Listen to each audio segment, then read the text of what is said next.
est pleine de graines aussi.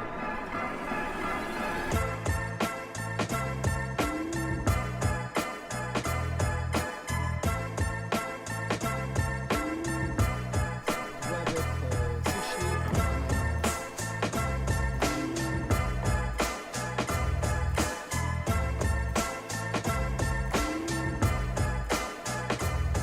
Citrouille peut-être.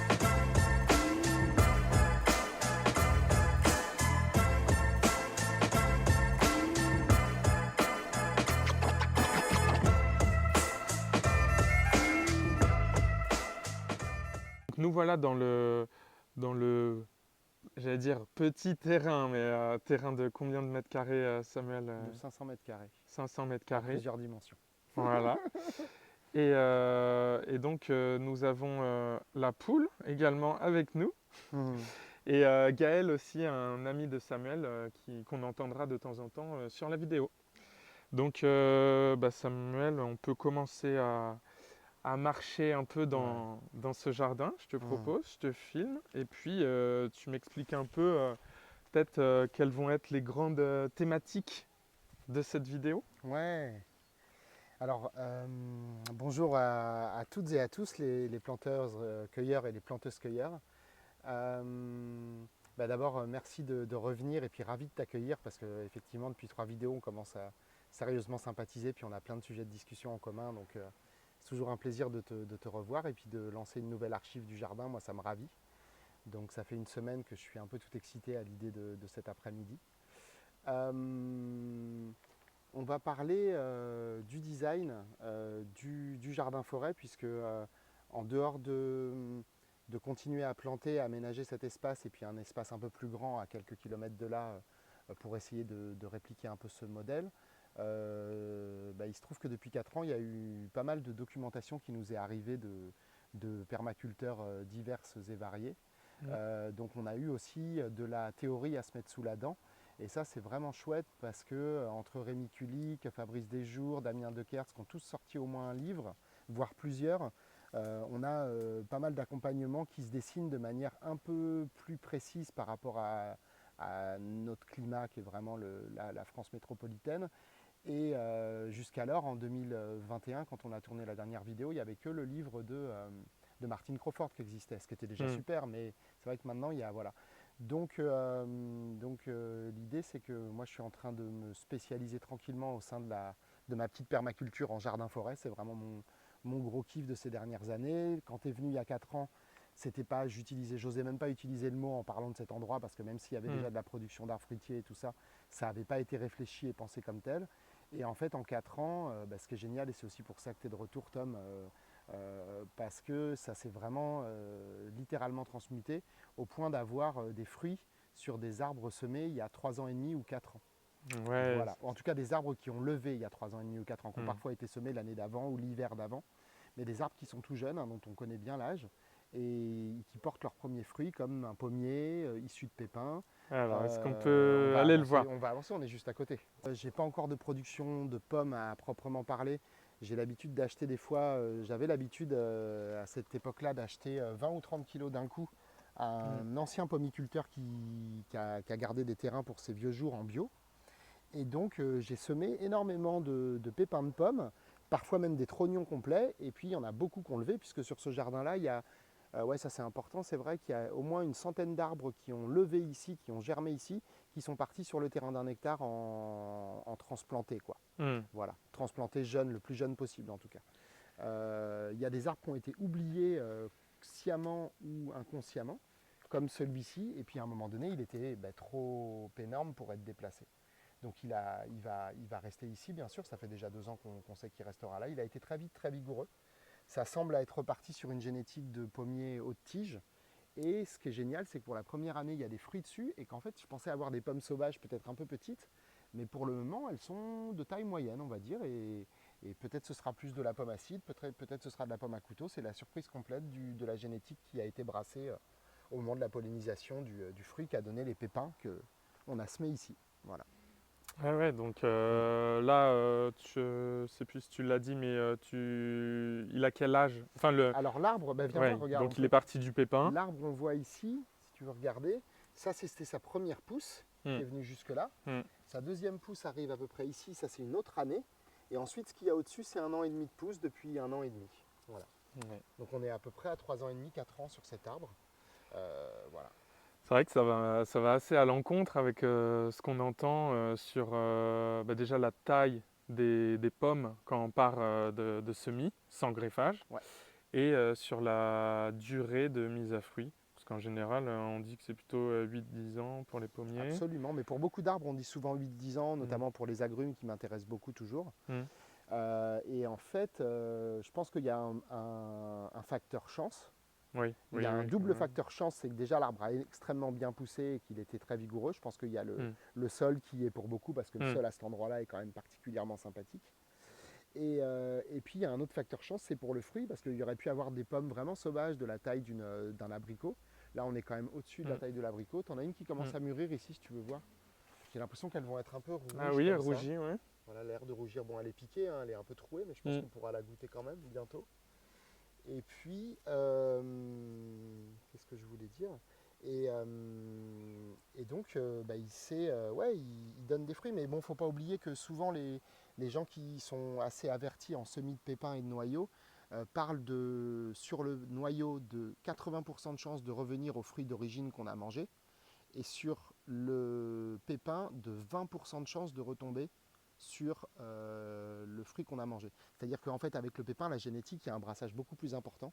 Ça fait souvent beaucoup de fleurs et souvent ils sont avec des copains, des copines, pas forcément de la même variété et pas toujours aussi intéressant. Donc si ça s'hybride, on va avoir je sais pas, je vais dire n'importe quoi, mais un mélange entre une clochard et une golden, ou entre une reine des rainettes et je sais pas, une Canada ou une patte de loup. Mais ce qui est marrant, c'est que cette année-là, je suis sûr d'avoir semé quasiment 80 ou 90% de pépins clochards, parce que c'était des caisses de pommes clochards que j'avais mangées. Ah, et oui. vraisemblablement, j'ai demandé à quelqu'un qui s'y connaît un peu, il m'a dit il n'y a aucune chance que ce soit des clochards. Mm. Et je pense qu'il a raison. Mm. Voilà. Alors l'arbre Ok. est pas malade, hein, mais par contre, il a été attaqué par un tigre. On appelle le tigre du platane ou tigre du pommier. Et c'est déjà la deuxième année. Alors je l'avais identifié l'année dernière en me disant autant ça ne revient pas l'année prochaine, mais en fait c'est un truc qui revient tous les ans, qui loge dans le sol. Et comme pas mal de trucs qui remontent, il y a des astuces pour badigeonner quelque chose d'assez naturel, je me rappelle plus quoi, mais autour du tronc. C'est pas de la chaux, non, c'est un truc sur lequel ils viennent se coller éventuellement. Au moment où ils remontent dans l'arbre au printemps. Et comme ça, on peut éviter que les... Parce qu'en fait, c'est pas très grave, ça dommage pas les fruits, mais par contre, ça dommage vachement la photosynthèse de la feuille, et au bout d'un moment, ça peut fatiguer l'arbre. Ah oui, sur le dessus, c'est ça aussi. Il bouffe par en dessous, et sur le dessus, on voit que la photosynthèse se fait plus. Okay. Donc voilà. Mais bon, ça c'est. J'espère quand même que c'est un arbre qui est assez solide. Ah, où ça? Ah ouais. C'est eux qui viennent bouffer les petites cellules de photosynthèse. T'arrives à zoomer? Oui, oui, on voit super, bien. on le voit bien. On voit même la petite araignée. Elle est toute petite. Ok. Ouais, un petit cognacier. Ouais, petit cognacier. Et voilà, qui est certainement un peu trop près. Il n'est pas en grande forme. Lui, il chope un truc aussi. C'est issu de pépins pareils, hein, qui ont été laissés en place. Ouais, ça c'est la rouille. Ouais, c'est assez classique. C'est pas vraiment une rouille. J'avais regardé, c'est peut-être encore autre chose que chopent souvent les cognaciers. Mais bon, les dernières feuilles sont moins attaquées. Et puis là, de toute façon, c'est un peu l'automne. Les feuilles commencent à tomber depuis un petit moment. Donc, on verra s'il reste là ou pas. Il est pas. Ça va faire de la sécheresse un peu. Ah oui, sûrement qu'il a eu soif un peu. Ouais. On a en guilde qui sont assez récentes parce que je les avais plu ou pas. Un petit poireau vivace, hein, un petit poireau perpétuel. Ouais. Ok. Voilà. Et une ciboule, ciboule de Chine, je crois qu'elle s'appelle. Qui sont tout à fait comestibles les deux, bien sûr. Ok. Et puis il y a encore de la place d'installer d'autres choses, mais il y avait, à vrai dire, il y a eu un tremblement de terre un peu ici parce qu'on a sorti un pommier qui n'était pas gros comme celui-là, mais qui était à peu près comme ça de diamètre et qui était à 1 mètre et qu'il fallait à tout prix enlever parce qu'on voulait en garder qu'un seul des deux. On a fait ça avec Gaël cet hiver et on a dû, pour essayer d'attraper le pivot, on a dû faire un trou presque de 1 mètre de profondeur. Donc le sol a été complètement bouleversé, au moins 80. Au moins vous 80. avez réussi quand même. Très chaud. On n'a pas eu le pivot en entier. On a passé 2 ans, on a fini par couper. Oui. On n'a pas eu le choix, on a mis un sécateur au plus bas qu'on pouvait. Oui, c'est déjà énorme réussir à prendre, parce que les pépiniéristes, Quand ils te sortent un arbre, ils prennent jamais 80 cm de racines. Le trou à faire de l'autre côté dans l'argile était Oui. sympa aussi, là. Évidemment. Ok. Voilà, il y a eu des zones qui ont été ouvertes à plein d'endroits par rapport à quand tu es venu, parce qu'ici il n'y avait pas de vivaces, il y avait peut-être, je mettais quelques radis en général, quelques légumes, mais dans cette zone je crois qu'il n'y avait pas grand-chose. Donc, donc là c'est la partie pépinière que tu filmes, hein, c'est un peu ça n'a pas été, on s'en est pas occupé beaucoup cet été parce qu'on était en manque d'eau à partir de juillet. Donc la pépinière, il y a beaucoup de boutures de figuier comme ça qu'on va pouvoir désormais rendre à la terre parce qu'elles n'ont pas donné. Un pêcher qui était issu de noyaux qui a dû sécher mais qui a peut-être encore un peu de jus dedans, donc on verra peut-être l'année prochaine. Il y a quelques vignes qui restent encore, quelques vignes, une vigne ici, une vigne là, une autre ici, une petite bouture d'hier de soja ananas, des petites mélisses récupérées à droite à gauche, des guimauves, et puis après il y a des plantes en pot un peu partout parce on a sorti de ce petit jardin cette année entre 1000 et 1500 plants quand même en godet. Donc c'était une belle, c'est pour la deuxième année. Comme j'expliquais à Tom en off tout à l'heure, on n'a pas réussi à les commercialiser à 100% pour différentes raisons. Et voilà, mais on va continuer quand même à faire de la pépinière, à multiplier les plantes qui sont ici, à multiplier des choses qui viennent d'ailleurs, comme ces petits poncirus par exemple, qui eux ont été transmis par une personne qui est fou d'agrumes rencontrée sur internet et qui m'a envoyé une petite pochette de pépins pour une somme tout à fait raisonnable. Et donc j'en avais semé une quarantaine et en fait il en reste une petite dizaine. Voilà.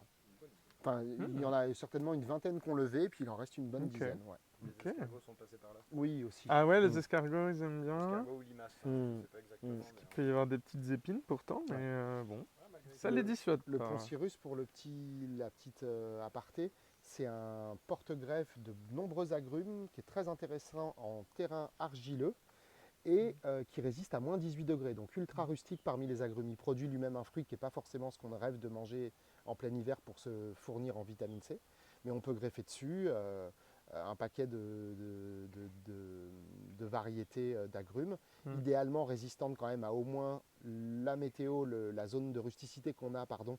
La météo n'a rien à voir avec ça, avec la zone de... Enfin si, un peu quand même, mais bon, la zone de rusticité qu'on a chez soi.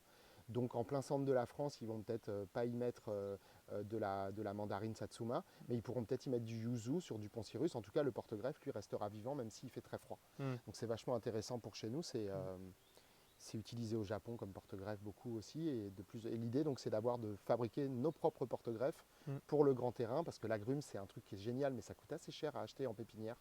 On est vite à 60 ou 100 balles l'arbre. Oui. Produire des porte-greffes, ça va prendre un peu de temps. Après, on trouvera des greffons pour les greffer. Et puis, on va essayer d'avancer avec ces poncirus, puis en ressemer cet hiver aussi. Parce que là, 10, c'est un peu juste. Oui, puis Voilà. ça a bien levé aussi. Parce que c'est vrai qu'il n'y a pas de dormance sur les agrumes, il me semble. Souvent, moi, je les sème quand je les récupère en novembre ou décembre et ça lève en février-mars, un truc comme ça, assez vite, quoi. Voilà, le temps que ça prend pour lever. Eh ben, écoute, j'avais envie en fait de vous parler un petit peu du design du jardin forêt parce que la permaculture n'existe pas sans design. Hein. On parle souvent de permaculture comme des techniques de jardinage que n'est pas la permaculture telle que l'ont imaginé ses pères fondateurs et les gens qui la pratiquent de manière professionnelle ou semi-professionnelle un peu partout dans le monde. Et voilà, et j'avais envie de vous parler du design, des erreurs, de mes erreurs dans cette petite permaculture. Et puis d'avancer avec différents talons en fait pour vous amener à éventuellement vous guider ou simplement vous expliquer comment on y arrive et comment on peut mettre les chances de notre côté pour que ça fonctionne. Parce que le jardin forêt, c'est vraiment le sujet dont on va plus parler aujourd'hui. On en parlait un peu quand Tom est arrivé tout à l'heure, on a bu une petite infusion, puis on a discuté un peu de ce dont on allait parler aujourd'hui. Et l'idée, c'est que en fait, quand tu es venu il y a 4 ans, il y avait pas mal de choses dans ce jardin, et je pensais arrêter de rajouter des arbres. Bon, finalement, il y a au moins, je dirais, une vingtaine d'arbres au bas mot qui vont rester en place et qui sont désormais vraiment résidents ici et qui ne partiront pas ailleurs. Il y a beaucoup de plantes vivaces qui se sont installées. J'ai essayé de travailler quand même pas mal les couvre-sols aussi. Et donc ça prend une tournure de jardin-forêt sur toute petite surface. Mais comme on disait aussi juste avant de lancer la vidéo, le film, c'est que faire un jardin-forêt sur 500 mètres carrés, même si tu commences sur un très grand terrain, il y a pas mal de gens qui conseillent de commencer par une surface entre 500 et 1000 mètres carrés pour ne pas se fatiguer et pour ne pas faire tout à fait n'importe quoi, et après d'avancer à refaire 500 mètres carrés, puis peut-être 1000 d'un coup, puis peut-être une zone en verger potager, puis et avancer sur son design de cette manière-là. Ça permet d'apprendre de ses erreurs et de ne pas tout de suite faire plein d'erreurs sur 1 hectare par exemple, ou même sur quelques milliers de mètres carrés que vous pouvez avoir dans vos jardins ruraux et peut-être même urbains pour certains si vous avez de la chance, pour pouvoir envisager de créer un jardin nourricier. Ouais, c'est le fameux commencer petit. Oui, tout à fait, exactement. C'est le fameux qu'on commencer entend petit. Ouais. souvent. Bah oui, tout à fait, Ouais. petit à petit. Et qui n'est pas évident pour tout le monde. Moi, Ouais. c'est compliqué. Hein. J'ai pas commencé Mm. petit, bien que j'ai fait les choses quand même petit à petit. Mais c'est vrai que souvent, quand je me mets à faire une chose ou ou des semis ou quelque chose, j'aime bien en faire des grandes quantités et je me dis, bon, bah, allez, si ça marche, c'est cool. Et puis, si ça marche pas, tant pis. Mais bon, après, c'est peut-être plutôt c'est peut-être plutôt commencer petit en termes de surface finalement et de temps que tu dédies aux choses et peut-être passer un peu plus de temps à réfléchir en Mm. amont avant l'action. Moi, j'aime bien le voir comme un truc un peu inverse au système capitaliste, pour pas faire de politique. Parce que en fait, si tu montes une boîte, tu vas devoir assez vite, pour justifier auprès de la chambre de commerce ou même de la chambre d'agriculture, justifier d'un certain salaire tout de suite, justifier d'un certain truc. Tu auras peut-être en même emprunté et avoir des remboursements. Le végétal, il permet un autre rythme parce que le végétal, on peut le multiplier tout seul, on en parlera tout à l'heure, qui est un truc absolument essentiel au jardin-forêt, c'est de pas passer systématiquement par un pépiniériste, même si on est obligé des fois et c'est super de les faire bosser, mais, essayer de multiplier beaucoup soi-même toutes sortes de plantes.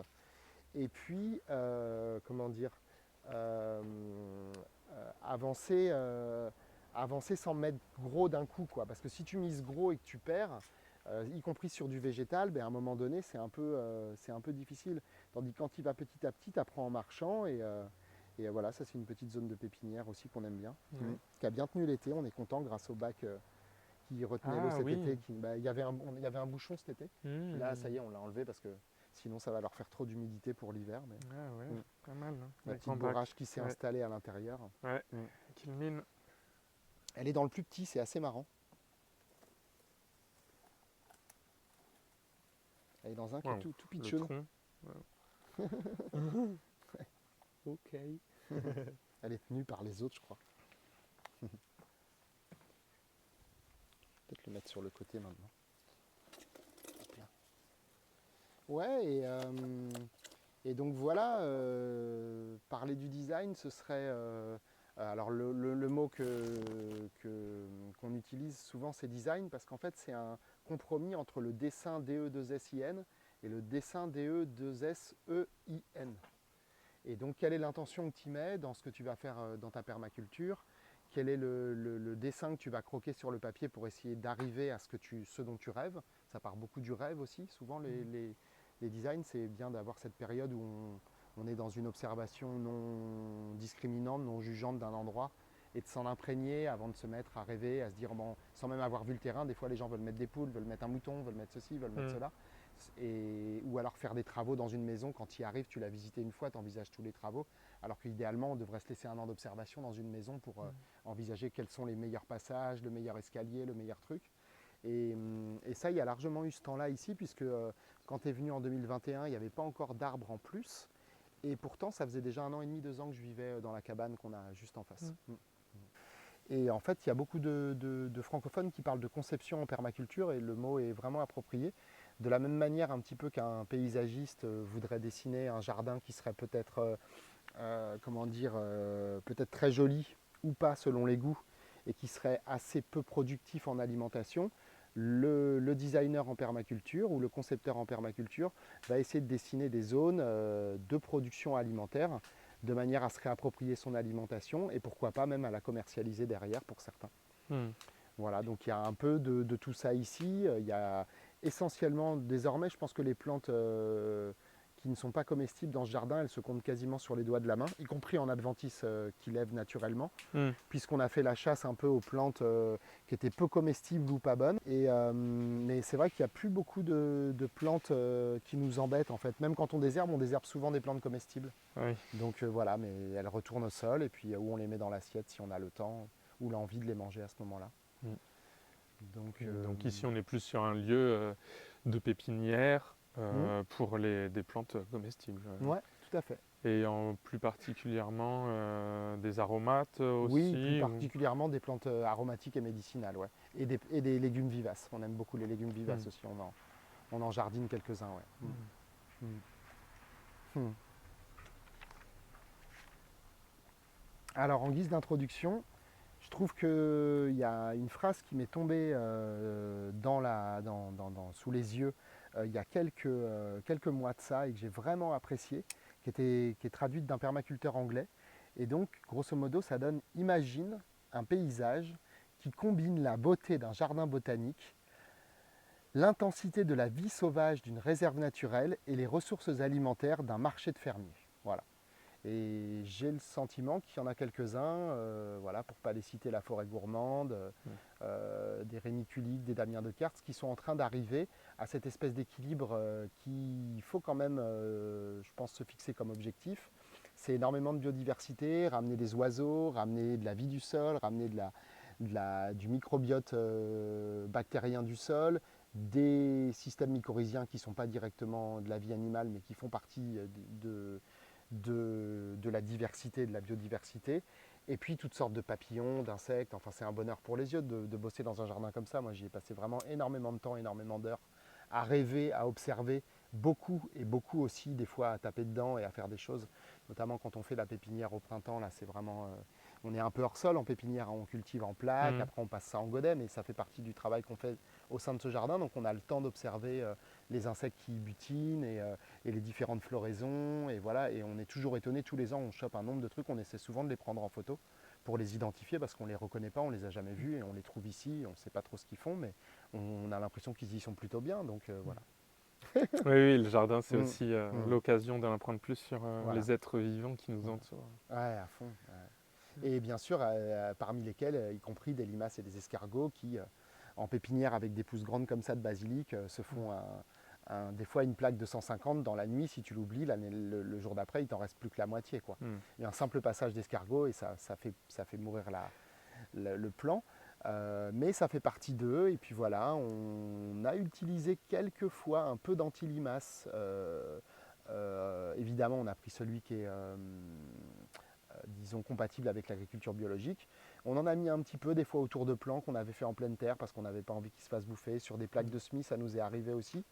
Mais bon, c'est pas d'une efficacité dingue. Le seul truc qui marche vraiment, c'est de sortir à la frontale à 11h minuit et de faire la chasse aux limaces et aux escargots, puisque comme on est dans un biotope qu'ils adorent, on a beau les récolter et les donner aux poules, on a beau laisser sortir les poules pour qu'elles les prédatent, il en reste, et les toutes petites, on ne les voit pas toujours, et des fois elles font des bons dégâts aussi. Donc petit à petit, ça s'équilibre. Là, j'ai l'impression qu'on arrive à un moment où il y en a moins qu'il y a 3 ans, où on était vraiment, on croulait sous les escargots et les limaçons. Là, j'ai l'impression que ça s'améliore un peu, mais je pense que si on cherche un peu, là, il y a un morceau de bois en plus, il y a certainement quand même, on peut regarder un peu comment ça se passe entre les fraisiers. Je pense qu'on va avoir de la vie là-dessous qui doit être assez intéressante. Ça fait très longtemps que je ne l'ai pas bougé, je l'avais même oublié. Alors, il n'y a pas spécialement de limaces, il y a de la fourmi. Il y a de la fourmi, oui. On voit que le sol est certainement...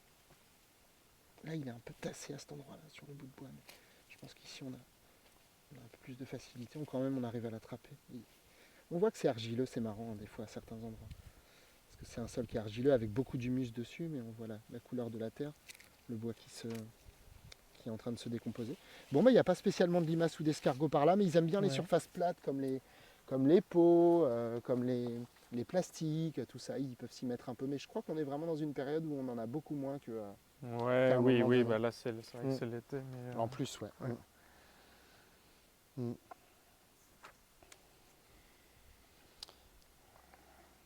Voilà, donc il y a pas mal de gens qui parlent de Lego, qu'ils aiment bien quand ils travaillent sur un terrain permacole. ça leur fait un peu le plaisir qu'ils avaient à jouer au Lego quand ils étaient enfants, parce que c'est vrai on reste des grands gamins et organiser, dessiner, concevoir un jardin-forêt, il y a vraiment un truc de pièces qui vont s'imbriquer les unes dans les autres et de faire en sorte que ce soit en même temps multifonctionnel et pluridimensionnel, mais il faut que ce soit un puzzle dont les pièces doivent s'accorder les unes avec les autres, vu qu'elles vont être plantées aussi souvent avec une densité assez importante. Et c'est bien quand ça s'accorde les uns avec les autres pendant de nombreuses années. Et si tu veux avancer par là, Tom, je pense à ça parce que par exemple, cette zone-là, il est resté 3 noyaux et pépins, peut-être même 5 ou 6 même, mais il y en a 3 qui sont gros. On a un prunus ici, un mirobolant, un prunier mirobolant ici qui a pris à peu près la même pousse en 4 ans que le pommier qui est là-bas. Qui a produit pour la première année beaucoup de fruits. L'année dernière, il y avait un fruit. Et cette année, je me disais, on en aura 20 ou 30 et on en avait 200 ou 300 des prunes sur le... Je pense à peu près plusieurs kilos en tout cas, il y a eu plusieurs kilos. Et alors, ce n'est pas des très grosses prunes, elles ne seraient pas bonnes à commercialiser encore que. Elles sont bonnes à manger, elles sont très très juteuses. C'est des petites prunes de prunier mirobolant, plutôt d'un calibre assez important quand même. 2 cm peut-être, un truc comme ça. Quelle couleur D'une couleur rose-jaune, un fond jaune avec des taches roses dessus ou quelque chose comme ça. D'accord. Ouais. Faudrait demander à Gaël qui les a plus cueillis. Quand elles mûrissent, elles deviennent vraiment roses. Rose. Ouais, rosées, ouais, c'est vraiment très beau. Ah ouais. En fait, on peut les cueillir, dans l'idéal, il faut même les cueillir quand elles sont en jaune. Et après, les mettre un peu au soleil pendant 2-3 jours, elles vont finir par mûrir et terminer leur maturité. Ok. Et là, elles sont vraiment trop bonnes. Moi, je les trouve charnues, juteuses. Vraiment, avec un tout petit noyau en fait, donc c'est assez agréable. Ok, oui, ça joue aussi, ouais. Clairement. Parfois, on a des plus grosses, mais avec un plus gros noyau aussi. Et elles se font pas attaquer aussi, ça c'était cool. Non. Parce qu'elles poussent assez juin-juillet, on va dire. Et elles fleurissent mai, ça arrive. Elles arrivent tôt dans Ça la arrive assez saison. tôt, Ouais. Elles arrivent tôt, ouais. Et dès qu'elles, Ouais. par contre, dès qu'elles tombent par terre, là, elles se font attaquer Ouais. par fourmis, Ouais. abeilles. Quelques ça se frelons perd aussi. pas. Ouais. Ouais. Donc voilà, dans cette zone, par exemple, je ne sais pas si ce sera très périn parce qu'il y a 3 arbres que je vais avoir beaucoup de mal à déplacer. Il y a donc le mirobolant ici, un pommier qui a encore rien donné mais qui a fait quelques fleurs. Ah donc oui. je pense que l'année prochaine, on aura peut-être quelque chose ici. Et oui, de semis aussi. Voilà. Et un pêcher. Il y a un pêcher ici qui est en fait un nectarinier qui a fait des petites Ok. nectarines dont on n'a malheureusement pas vu la couleur parce qu'elles se sont fait becqueter par les oiseaux. D'abord les punaises, il y a eu beaucoup de punaises et ça c'est un peu un truc que j'ai du mal à... Je ne sais pas trop comment le résoudre ce truc de punaises. C'est le problème et la solution, mais c'est vrai que là, pour le moment, à part les capturer et les donner aux poules, il n'y a pas trop de prédateurs à la punaise. On en a tous beaucoup dans nos jardins, ça attaque les tomates, pas mal les fruits. Et c'est en bio, je pense que ça va être un truc dans l'avenir qui vont devoir trouver des solutions d'une manière ou d'une autre. Et puis on a ce nectarinier, le pommier, le mirobolant, et puis on a aussi un rosa canina qui devient assez énorme et que je vais couper cet hiver parce que lui, il pique, il est dans l'entrée de la cabane. Donc voilà, Et puis par contre, il produit, le cynorhodon, il produit pas mal de fruits déjà, donc c'est chouette de voir que sorti d'une haie, ça produit encore plus qu'en traire serré, collé serré dans les haies qui restent encore les rares et qui restent bocagères un peu à droite à gauche, quoi. Donc ça c'est une super cueillette aussi, là il y a peut-être 100 ou 200 grammes au moins, facile je pense de cueillette. Ça c'est une plante qu'on utilise, qu'on commercialise, on la perd pas, quoi. On l'aime beaucoup en infusion l'hiver, elle est fabuleuse. Donc, Ah oui, toi tu l'utilisais, attends je suis en contre-jour, mais tu l'utilisais pas mal en infusion. Ouais. Tu m'en avais fait je crois. Plus de vitamine C dans un fruit de cynorhodon que dans une orange. Ah oui. C'est impressionnant au niveau des minéraux et des vitamines. Ouais, parce que ça amène, par rapport à la petite taille en plus.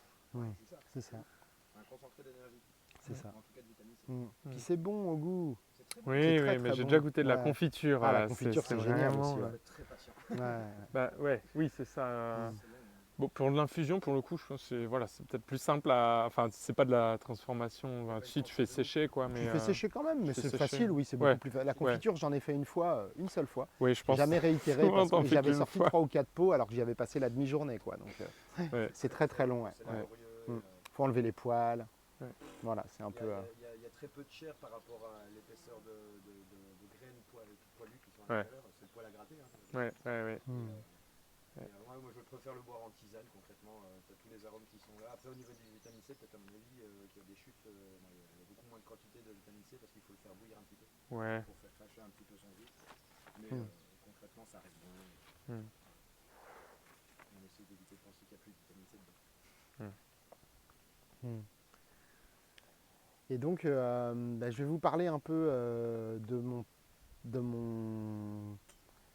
ma conception ici de ce jardin qui s'est fait un petit peu sur papier, mais aussi beaucoup à l'instinct au fur et à mesure que j'avançais, parce que c'est mon lieu de vie. Ça l'est un petit peu moins aujourd'hui, mais je reste quand même à passer plusieurs nuits par semaine ici. Il y a un truc qui est très important et qui va définir énormément de répartition des espaces et aussi du travail à faire, c'est la définition des allées en fait. Et c'est une des premières choses qu'on est censé normalement positionner sur un design, sauf qu'en fait les allées, elles se créent en fonction des endroits où on va le plus, en fait des zones, et même des fois dans une zone 1, parce qu'ici c'est un peu tout en zone entre zone 1 et 2. Il y a des passages qu'on emprunte beaucoup plus et il y en a d'autres qui disparaissent. Ce qui fait que là, c'est vraiment les allées qu'on a là, c'est les allées définitives qui ont été décidées à peu près après 1 an de parcours du jardin et déjà je savais qu'il y avait des zones où on marcherait peu. Voilà, il y a aussi une allée qui a disparu que j'aimerais bien réouvrir. Il y en a une qui a disparu qui était ici. Le chemin qui descend vers la cave, parce que là il y a un petit portillon qui va vers la cave et vers le parking. Et en fait, il y avait là, c'était pas du tout comme ça. Ça passait de là, du parking là-bas, de la grande, du portail où on est rentré la première fois que tu es venu ici, dans ta vidéo, et ça descendait comme ça ici. Ouais. C'est-à-dire le pommier était en plein dedans et le noyer qui est à côté, dont on n'a pas parlé aussi d'ailleurs. Et donc en fait ici, moi je me suis rendu compte que soit je me garais là-bas et j'allais directement chez moi, soit je rentrais par ici et j'allais directement chez moi. Ce qui fait que cette zone de passage qui était plus peut-être, là il y a des petits escaliers, il y a des petites marches, donc là il y avait un petit dénivelé, tout ça. Elle a complètement été abandonnée au bout d'1 an parce que je me suis rendu compte qu'il n'y avait pas de traces de pas à cet endroit-là, alors que les endroits où on marche tous les jours, si tu filmes les allées, tu vois que le sol il s'est tassé, etc. Donc les allées, ce que je conseillerais à quelqu'un qui va commencer, c'est de prendre le temps de réfléchir aux endroits où il va aller le plus souvent. Si jamais tu as besoin de les dessiner tout de suite parce que tu veux t'y mettre et que tu veux planter des arbres, si jamais c'est quelqu'un qui s'est déjà exercé à un autre endroit et qui sait, les allées, il saura à peu près comment le faire. Quand tu commences, c'est un truc qui n'est pas évident parce que à partir du moment où elles ne sont pas définies, tu as du mal à commencer vraiment. Tu ne vas pas évidemment planter un arbre en plein milieu d'un endroit où tu vas te rendre compte que tu passes 3 fois par jour ou même peut-être 7. Et idem pour une sauge, idem pour un fraisier. Donc il y a des gens qui disent que les animaux sont des super distributeurs d'allées. Ils savent en général assez bien, donc observez si vous avez un chien, un chat ou même des poules, elles vont peut-être pouvoir commencer à vous montrer comment fonctionne la distribution des endroits sur le terrain. Et puis sinon, il faut y réfléchir en termes d'allées et venues par rapport à un point A et un point B. Et quelles sont par exemple, moi j'ai des toilettes sèches qui sont dans le petit cabanon de l'autre côté. Je fais un certain nombre d'allers-retours par semaine entre la cabane et les toilettes sèches. Y compris des fois pour les vider jusque là-bas. Donc il faut aussi que ce soit ergonomique pour aller jusqu'à l'endroit où je vais vider le compost de toilette sèche qui est au fond derrière le figuier là-bas. On pourra y aller tout à l'heure. Et donc voilà, donc les allées, c'est un truc, ça peut donner un petit top départ pour un design intéressant. En tout cas, c'est bien de ne pas les foirer, même si après tout est remodifiable et on peut en reparler, de rouvrir des zones, de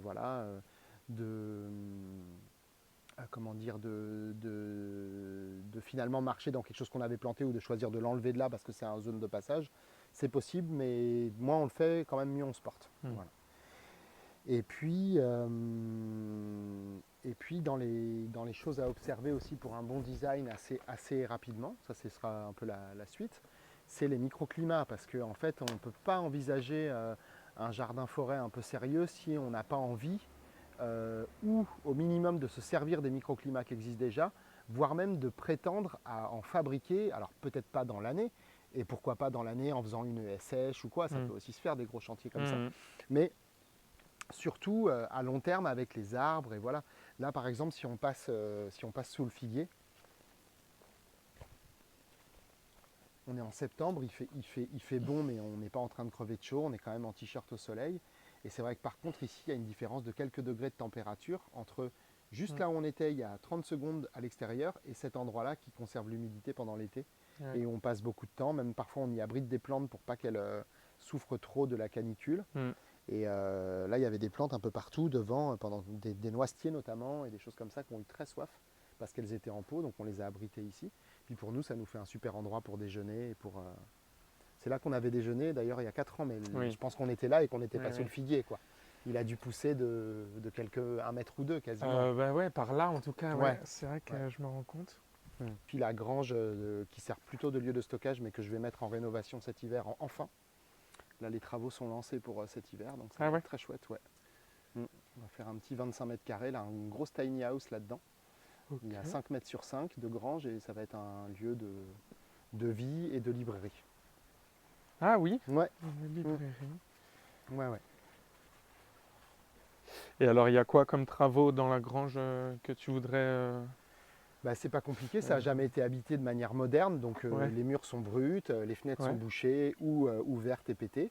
Donc il y a des ouvertures à péter comme celle-ci. Je ne vais pas ouvrir parce que on pourrait regarder, mais c'est vraiment un gros bazar. Je vous montrerai quand ce sera terminé, d'ici Ouais. 1 an ou 2, je pense. Certainement d'ici 2 ans. Voilà, ça va Voilà. s'ouvrir facilement ici. Ici, ça va s'ouvrir très Ouais. facilement, ouais, Ouais. ça c'est sûr. Ouais. Et puis là, certainement rajouter une fenêtre ici. Il y a 2 fenêtres qui donnent plein nord. Il y a une fenêtrine toute petite qui donne plein Sud. plein est. Ok. Donc pour la lumière du matin qui va être génial, mes voisins m'ont donné l'autorisation de la réouvrir, donc je suis vraiment content. Mm. Et voilà, puis bon, on va faire ça tranquillement avec des copains, quelques professionnels pour les trucs les plus difficiles. Mm. Et puis sinon, on va faire ça en chantier avec quelques copains. Je pense que je vais m'y coller une bonne partie. Et puis voilà, j'ai réussi à stocker, en fait, ce qui me permet de lancer le chantier, c'est que j'ai réussi à stocker du matériel depuis 3 ou 4 ans, pas cher, glané, récupéré, troqué des fois contre des travaux. Comme quoi Bah, comme toutes les poutres de chêne, j'ai Ah. récupéré des poutres de chêne qui datent d'il y a plus d'un siècle. C'est quasiment minéralisé le bois. C'est impossible de rentrer une scie dedans. Ah oui, quasiment. ah oui, oui. J'ai déjà coupé Ouais. du vieux bois Mm. de 50 ans, au Ouais. moins.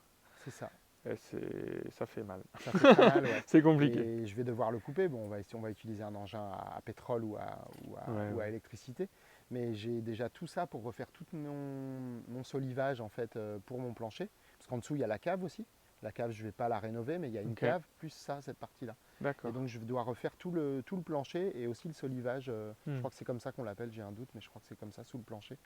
Pour remettre un nouveau plancher et puis repartir sur des basses saines pour le reste, quoi.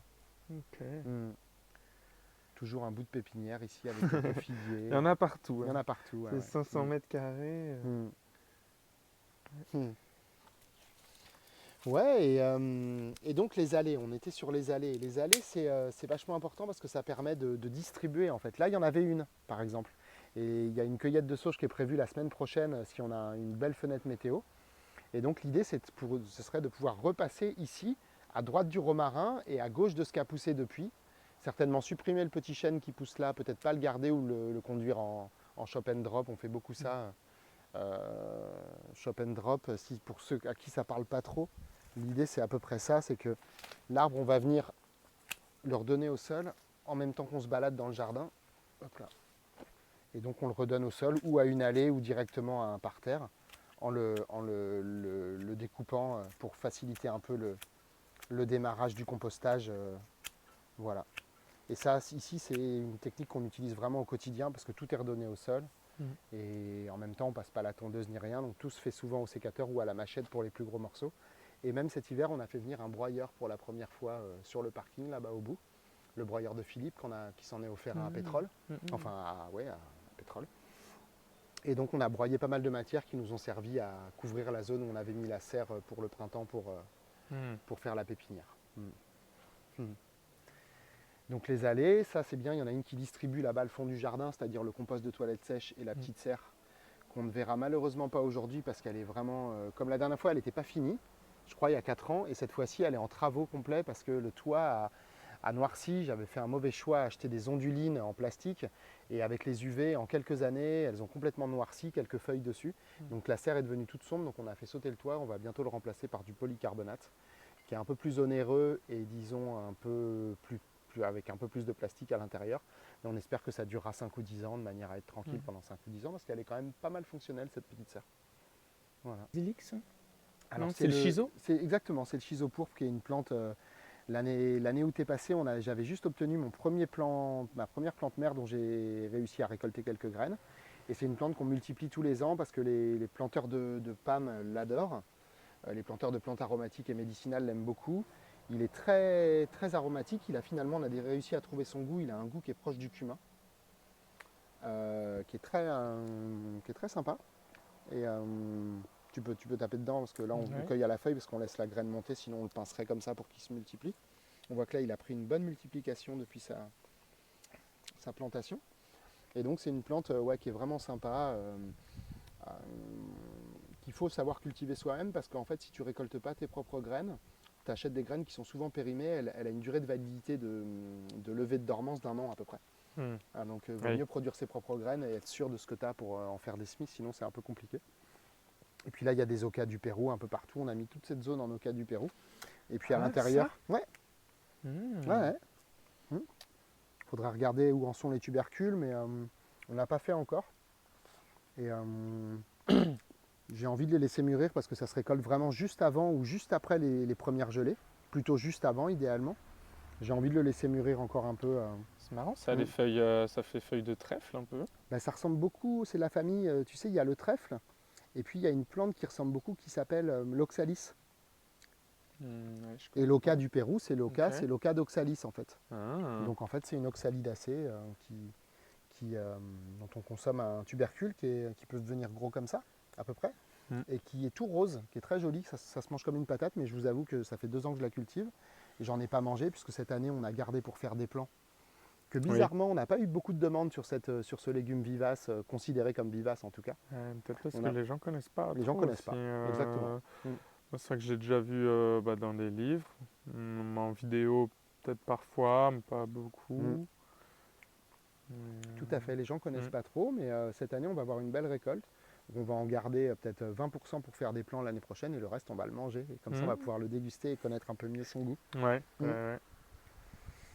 Voilà, puis comme on aime bien jouer, il y a une tomate au milieu, il y a de la bourrage. Je vois que là, il y a du masseron qui est en train de lever, là, qui est une de nos plantes un peu fétiches de ce jardin. Maintenant, on en met un peu partout. Et alors, ça sert à quoi je vais te montrer par là-bas. C'est comestible? Ah oui. Ah ouais, bien sûr. C'est la question qui répond toujours par oui. Oui, je t'ai dit, ici, il n'y a plus que des plantes qu'on peut manger maintenant, ou des fruits. Ça ressemble à ça, le masseron. La plante était comme ça jusqu'au mois de... On récolte en juin, juillet les graines pour servir d'épices. Il y en a qui l'appellent le poivre. Ça n'a pas grand-chose à voir avec le poivre, mais par contre, c'est vraiment une plante aromatique pour les plats du sucré au salé, qui est absolument fabuleuse. Je vais te montrer un peu la récolte de cette année. C'est pas tout à fait fini, mais... Tiens, attends, je vais sortir de la cabane pour te montrer.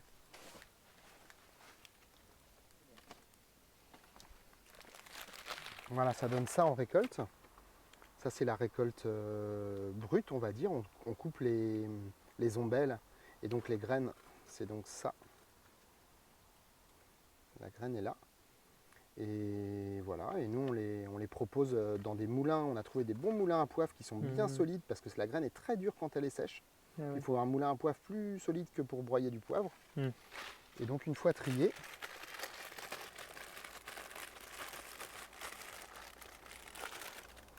ça donne ça. Là, il y en a un beau pochon. C'est trié, mais le travail d'affinage n'est pas tout à fait fini. Il faut qu'on les passe au vent pour enlever les petits morceaux de tige et tout ça. Mais grosso modo, on va le proposer à peu près comme ça au printemps, au moment de la saison d'ail des ours, à côté de l'ail des ours. Voilà. Mais donc ici, il y a aussi beaucoup d'ail des ours que tu commercialises. Sur les marchés où tu vas, à Niort, entre autres. Ouais, à Niort. À Niort, Et qu'est-ce que tu proposes Donc c'est de quand à quand l'ail des ours que tu proposes à Niort? En général, c'est à partir de fin février, début mars, jusque quasiment fin avril. On pourrait même aller jusqu'à début mai. En général, on s'arrête fin avril. Et c'est sous quelle forme? Ça va être quoi? Ça va être les feuilles? Ça va être transformé? Alors, ça va être des boutons dans le vinaigre qu'on fait pareil à cette saison-là et qu'on garde pendant 1 an pour en avoir un peu pour revendre. Ça a besoin en fait de macérer pendant 3 mois les boutons pour que ce soit bon à manger. Même si c'est bon cru aussi, hein, mais je veux dire, une fois que c'est dans le vinaigre, c'est sympa de les laisser au moins 2-3 mois. Et puis on fait surtout des pestos frais en fait, c'est-à-dire qu'on fait des produits qui sont assez appréciés pour le moment parce que on met une date de péremption très courte, il faut le manger entre 15 jours et 1 mois. Voilà, c'est pas mal de le manger assez vite après l'avoir acheté. On ne met pas de date plus longue, bien qu'on pourrait un petit peu, ça se conserverait plus longtemps pour nous-mêmes, on en fait qu'on mange plus tard. Mais pour des histoires de botulisme et de problématiques d'hygiène, on met une date de consommation courte, donc on ne le vend pas comme une conserve, mais plutôt comme un produit frais. Et les gens apprécient parce qu'on met 70% d'ail des ours et 30% d'huile. Et donc c'est un pesto très très puissant. Tu en mets 2-3 cuillerées dans un plat de pâtes, déjà ça assaisonne vraiment bien. Puis quand on aime l'ail des ours, on compte pas, quoi. C'est vraiment, on peut en manger pendant toute la saison, presque tous les jours, tellement c'est une plante qui fait du bien aussi au corps. On en avait parlé dans la vidéo. On avait fait un bon petit topo là-dessus déjà. Ouais. Si vous voulez regarder, vous pouvez y retourner. Je vous mets un lien vers l'ancienne, la première vidéo qu'on avait fait ici. Et ouais, il pousse bien. Et alors, comment sont les figues On a cueilli tout ce qui était mûr, donc vous m'avez vu en manger 2 pendant la vidéo, mais c'est des à peine mûrs. Donc tiens, celle-ci a l'air pas trop mal, et puis là-haut j'en vois une belle. Ah oui. Tiens, si tu veux goûter cette petite, puis je t'en attrape une plus mûre là-haut.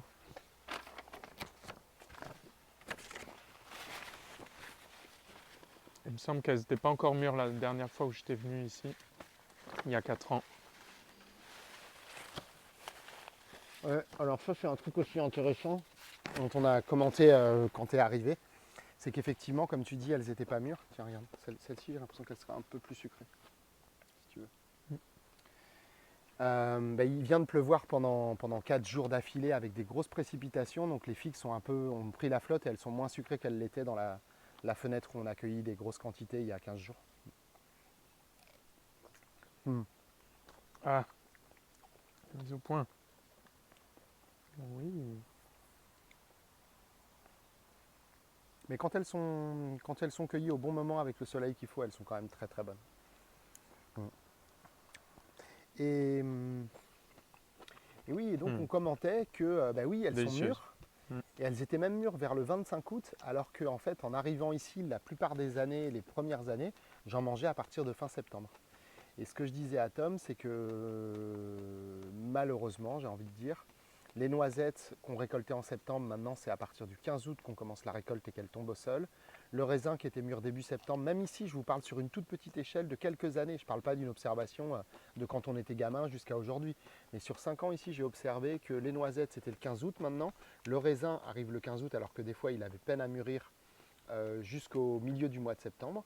Et l'ail des ours arrive aussi avec un mois d'avance, quasiment fin janvier, on voit les premières pousses sortir. Et fin février, on commence à récolter, quoi. Donc voilà. Ça... Oui, c'est vrai que là, on est le 17 septembre et moi, j'ai déjà pas mal de noix par terre.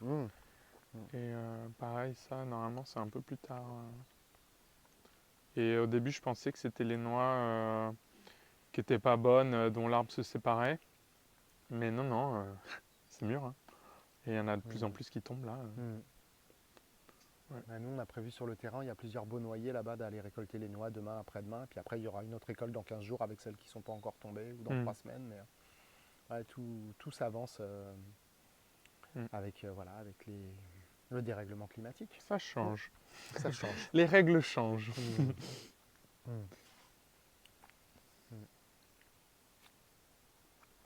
Il a pris de l'ampleur, le noisetier. Oui, aussi. J'ai l'impression. Oui. Ouais. Il est venu vachement. Ouais, on lui a taillé quelques branches, on lui a fait quelques coupes, mais il a pris de l'ampleur quand même aussi. Ouais. Et il produit tellement de noisettes, on n'est pas loin de récolter 8 ou 10 kilos juste sur cet arbre-là, quoi. En sachant qu'il y en a plein qui tombent au creux et que j'arrive pas à aller les chercher quand elles sont vraiment dans la jungle là-bas. C'est un petit peu la nouvelle zone 5, ce que je disais, toute cette zone-là, de là jusqu'au mur. J'y ai quasiment jamais mis les pieds, sauf pour tailler le noisetier les premières années, mais là j'y rentre plus depuis plusieurs années. Parce que la zone 5 de l'entrée qu'il y avait à l'entrée, elle a été mise à mal par la volonté de propreté de mes voisins. Voilà. Et puis la bouture de romarin dont on avait parlé dans la première vidéo, il a eu quand même chaud la tronche cet été. Mais on voit que il a fini par quand même bien Waouh, waouh, waouh. bien s'installer. Ouais, c'est impressionnant hein, quand ça se plaît, c'est Mm. vrai que ça pousse bien. Ouais. Ouais, je vois le mien, je coupe des grosses branches tous les ans parce que sinon c'est sur la porte de la cave. D'accord. Et ouais, donc Ah, c'est marrant, ça. j'en coupe. Mm. Est-ce qu'il y avait d'autres points? Eh ben, on est en train d'en parler là en même temps. On en a parlé déjà tantôt avec peut-être les fraises, non? On n'a pas trop parlé des fraises encore. Non, on On n'a a parlé pas. Non, avant non, de lancer ouais, la vidéo. ouais. Mais Pas trop de ben, couvre-sol, fraises. dans le Ouais. design, il y a quand même une chose, si on prétend à essayer de construire, de laisser pousser un jardin-forêt, il y a quelque chose que vous avez certainement déjà entendu parler, c'est on travaille en strates en fait. Donc il va y avoir la strate la plus profonde, ça va être des racines, ça peut être des panais, des carottes ou du bulbe d'ail des ours, ça peut être des ocas, ça peut être des patates. La strate herbacée avec des sauges, avec peut-être des menthes, avec peut-être de l'ail des ours, mais la feuille cette fois-ci. Et puis, il va y avoir la strate arbustive, et lui, il est presque en train d'arriver à la taille d'un arbuste, comme le petit féjoa que j'ai rajouté là au printemps, qui devrait faire un beau petit arbuste à cet endroit-là aussi bientôt, dans quelques années. Et peut-être qu'au fond, tu peux voir le myoga aussi qui appartient à cette même strate, pas arbustive, mais plutôt vivace et donc herbacée. Donc il y a cette strate-là. Après, il y a la strate des petits arbres, des bastiges. À peu près tous les arbres qu'il y a dans ce terrain sont plutôt à la taille d'un basse moyenne tige, on va dire, entre les deux. Même s'ils vont partir beaucoup plus grands dans les années qui viennent. Donc il y a tous les arbres ensuite, enfin il y a les arbustes comme cette petite épine qui pousse là, qui est retaillée tous les ans pour être redonnée au sol, mais qu'on laisse quand même parce qu'on l'aime bien. Puis il n'y en a pas vraiment d'autres sur le terrain, donc ça apporte une certaine diversité et c'est intéressant pour plein de choses. Et après la strate arbustive, on a la strate arbre, et après il reste une strate encore qui est très importante, c'est les lianes. Et les lianes, on en a là, on va avoir de la ronce ici. Un peu plus loin, on aura des chayotes là-bas. On a aussi la glycine, qui est une sacrée liane. On a un peu de passiflore, que d'ailleurs je vais commencer à supprimer cet hiver. Parce qu'elle fleurit encore, mais elle fait plus de fruits. Je ne sais pas trop pourquoi. Je pense qu'elle est trop nombreuse au même endroit. Et puis, elle m'embête un peu. J'ai fait l'erreur de planter quelque chose qui était issu d'un pépin que j'avais fait germer et dont j'étais très content à l'époque. Et en fait, ce que je voudrais ici, désormais, c'est une passiflore, mais une officinale pour pouvoir la multiplier et en proposer aux consoeurs et aux confrères qui font des plantes aromatiques. Parce qu'elle n'est pas facile à trouver en plus et elle est très sympa aussi. Elle fait aussi des fruits d'ailleurs. Donc, bon, voilà. Tout bénef quoi. Donc, mais il y a des lianes, j'en oublie certainement, il doit y en avoir 3-4 autres encore. Il y a une clématite là-bas, il y a différentes lianes. La vigne, oui, la vigne. Dit, Non, la vigne, je ne l'ai pas dit, tout à fait, la vigne, ouais. Et donc, on essaie de jongler harmonieusement entre ces 5 ou 6 strates différentes pour constituer des zones alimentaires du sol au plafond, grosso modo. J'aime. Et donc le couvre-sol, c'est génial parce que le couvre-sol, il y a bien sûr, on pense au couvre-sol, on va penser au couvre-sol dit mort, entre guillemets, c'est-à-dire le broyat, la paille, le foin et tout. Aujourd'hui, il y en a une multitude. Il y a quelques années, on parlait surtout de paille et de foin. Aujourd'hui, on parle de chanvre, on parle de paillage en comment s'appelle cette plante déjà, le lin, de la paille de lin, voilà. Moi, j'ai essayé ici, j'avais certainement dit la dernière fois, mais de ne pas de pas faire rentrer trop de matière qu'à pousser ailleurs. Parce que quand je suis arrivé, il y avait déjà une densité d'arbres. Voilà, c'est évidemment pas moi qui ai planté le figuier qui est ici, même si on a à peu près le même âge. Et c'est encore moins moi qui ai planté le noisetier de l'autre côté, qui a une centaine d'années, d'après les anciens propriétaires. Donc en fait, j'avais beaucoup de matière à tailler, à redonner au sol, parce qu'il n'y a jamais une seule benne qui est partie à la déchetterie, de la même manière qu'il n'y a jamais eu un passage de tondeuse et il y a eu quelques fois des outils à pétrole comme le broyeur cet hiver, et quand on a coupé le noyer qu'on aperçoit tout là-haut, on a utilisé des tronçonneuses pour le découper. Mais sinon, il n'y a pas d'entrant pétrole et pas plus beaucoup de paille. Il y a un peu de paille qui arrive pour le poulailler évidemment et qui est ensuite redonnée au sol. Mais j'ai jamais couvert trop avec des matériaux qui viennent de loin. Mais par contre, je me suis intéressé beaucoup au couvre-sol vivant. Parce que je trouve que la meilleure manière de couvrir un sol, c'est un peu ce qu'on peut faire. Alors ici, c'est très marrant parce qu'ici, ça peut paraître un peu nu. Là, on voit la terre, c'est pas génial. D'ailleurs, on voit qu'elle est très humide et puis que on peut aller la chercher à la main comme ça, même si c'est pas non plus, c'est pas non plus grumeleux comme disent les époux bourguignons, mais je pense qu'ici, ça va l'être beaucoup plus. Ici, on arrive à bien la choper comme ça. Oui. Si c'est beau. Là, il y a un couvre-sol qui se dessine. J'arrive pas trop à l'identifier encore, mais je pense que c'est peut-être de la monnaie du pape qui repart toute seule de la monnaie du pape qui avait là ce printemps. Là, il y en a encore des beaux restes ici avec les graines à l'intérieur. Mais je voulais vous montrer ça parce que ça, en fait, elle a été plantée là-bas à 3 mètres à peu près. Et elle s'est comportée comme un couvre-sol dans l'allée que j'utilisais assez peu. Et donc, si on regarde comment elle travaille, ici, elle couvre le sol, ce qu'il y a en dessous. Je mets le doigt, là, je rentre quand même vachement loin pour aller chercher la terre, alors que c'est pas une zone qui a été retournée ou même bêchée ou quoi depuis longtemps. Donc la sauge, elle va avancer en marcotant, et là, on va faire une cueillette. Et puis avec les marcottes, comme on veut rouvrir l'allée, et ben les marcottes, on va en profiter pour les multiplier. Voilà, et pour faire des sauges à vendre pour l'année prochaine. C'était la sauge ananas ou pas? Non, celle-ci, c'est l'officinale. C'est l'officinale, Ok. Ce que je disais à Tom, c'est qu'en fait, ce jardin, je viens d'avoir un petit garçon il y a quelques mois seulement, il y a 4 mois exactement. Et donc, je ne suis pas venu ici pendant 4 mois à peu près. Et il y a eu du désherbage un petit peu au printemps. On a pépiniéré jusqu'au mois de mai. Et ensuite, je me suis absenté. En tout cas, je ne suis pas intervenu ni au niveau de la taille, ni au niveau du désherbage, du mois de juin jusque là, aujourd'hui en septembre, sur 3 mois à peu près.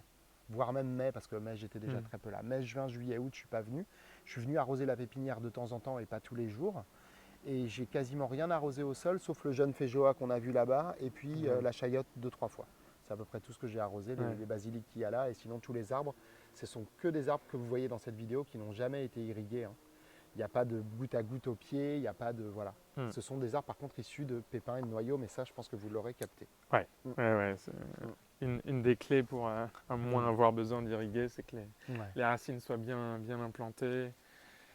Et puis aussi parce que c'est dense et que du coup il y a un peu plus d'ombre que si on avait mis juste 4-5 arbres sur le même terrain. Et donc et puis les arbres créent de l'humidité Et aussi. puis c'est vrai qu'une zone comme ça, vous vous doutez bien que là j'y suis pas rentré pour désherber depuis longtemps parce qu'il y a des arbres partout, il y a des trucs qui piquent comme le cynorhodon, il y a 2 pêchers sur le côté, les 3 arbres dont on parlait tout à l'heure que j'aimerais bien garder mais qui vont peut-être s'éliminer par eux-mêmes. Et là j'ai pas désherbé mais ça reste tellement au frais en fait parce que la canopée produit de la fraîcheur et en plus elle préserve le sol du soleil.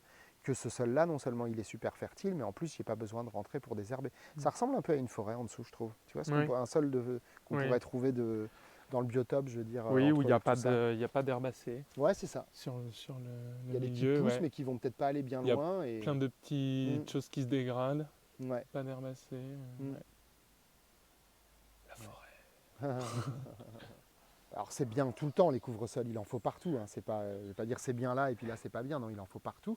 C'est bien dans une zone vierge et c'est bien au pied d'un arbre aussi. C'est-à-dire il y a plusieurs temporalités. On parlait tout à l'heure d'installer une forêt-jardin en peut-être quelques week-ends avec une bande de copains sur 500 mètres carrés et de tout planter d'un coup.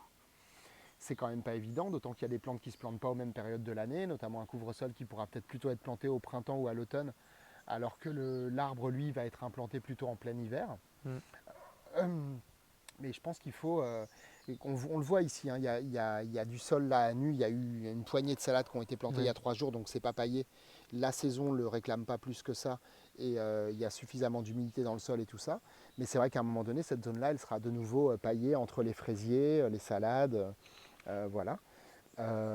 Et le sol, les allées, j'aime bien les garder paillées parce que mine de rien, quand il y a une canicule, il y a beaucoup d'évaporation qui transpire par les allées. Donc les allées, plus elles sont paillées, mieux c'est. Ici, c'est toujours un peu limite, mais on progresse. Et puis après, on va avoir de la benoîte ici qui va très bien couvrir le sol, qui est cette plante-là. Alors là, elle va un peu moins couvrir le sol parce que je vais la déterrer, mais normalement, elle devrait venir assez bien. Elle ne veut pas. Elle s'est cassée.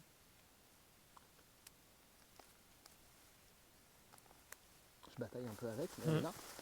La benoîte qui est un épice vachement sympa dans certains plats qui a une petite odeur de clou de girofle. Il y a la même molécule que dans le clou de girofle dans cette plante en fait. Ah ouais. Donc ça, on n'en parle pas souvent, mais elle pousse à foison chez nous en sauvage. Les Et feuilles. ici, Ouais, ça me dit quelque chose. Ouais. la graine. Ok. Ah oui, je sens. Attends. Ok. Voilà. Ouais. Donc celle-ci Oui, en c'est les couvre-sol, elle est clous de géniale, girofle un peu. elle fait le boulot d'un fraisier, hein, elle se comporte comme ça. Donc là, elle a perdu beaucoup de feuilles, mais quand elle est en couvre-sol, on voit qu'ici, elle couvre toute cette zone-là. Là, il y en a partout, là, il y en a même sur le petit muret. Hmm. Il y en a sous le tabac ici, c'en est aussi. Et donc en fait, on rince les racines bien comme il faut, on les découpe et on les fait sécher. Et puis après, ça s'utilise en sec dans plein de plats, réhydratés ou alors en poudre.